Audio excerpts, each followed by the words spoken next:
इतिहास आहे।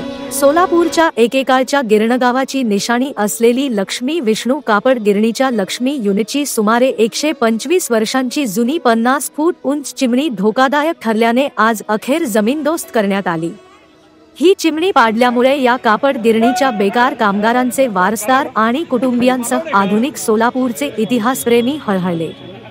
मुंबईत औद्योगिक क्रांती झाल्यानंतर त्यापाठोपाठ 1877 साली सोलापुरात Solapur spinning and weaving mill अर्थात जुनी कापड गिरणी उभारली गेली। त्यापाठोपाठ लक्ष्मी विष्णूसह जामश्री मिल, नरसिंग गिरजी अर्थात वारद मिल अशा कापड गिरण्यांची उभारणी झाली होती। त्यामुळे सोलापूरची गिरणगाव या नावाने ओळख झाली होती। परंतु नंतर या कापड गिरण्या बंद पडल्या। ब्रिटिशकालीन लक्ष्मी विष्णू कापड गिरणी 1966 साली दिवंगत उद्योगपती क्रिकेटपटू माधवराव आपटे यांनी विकत घेऊन चालविली असता 1994 साली ही कापड गिरणी बंद पडली। कामगारांसह इतर कृणकोंचे देणे भागविण्यासाठी या कापड गिरणीची जमीन 2004 साली लिलावाद्वारे विकण्यात आली।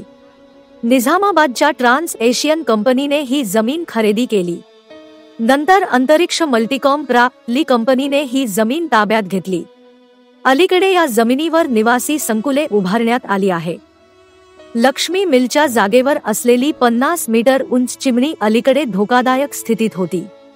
या चिमणीच्या बांधकामाची तज्ज्ञांकडून शास्त्रोक्त पद्धतीने तपासणी केली असता चिमणी नैऋत्य दिशेला 3 फूट कलल्याचे दिसून आले। दरम्यान याबाबतचा अहवाल सोलापूर महापालिकेने विचारात घेऊन पुन्हा तपासणी केली। या चिमणी धोकादायक स्थितीत असल्याचा निष्कर्ष काढून पालिका प्रशासनाने ही चिमणी पाडून टाकण्याबाबत नोटीस बजावली। त्यानुसार सुमारे 125 वर्षांची चिमणी मुंबईतील एका ठेकेदारामार्फत जमीनदोस्त करण्यात आली।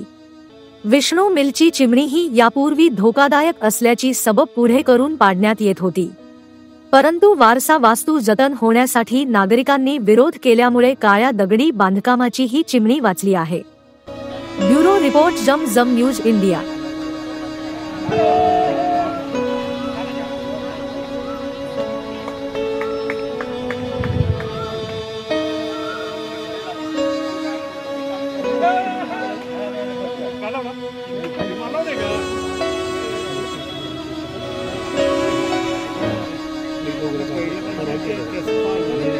बस में एक नंबर है टेक्निक बारे में ना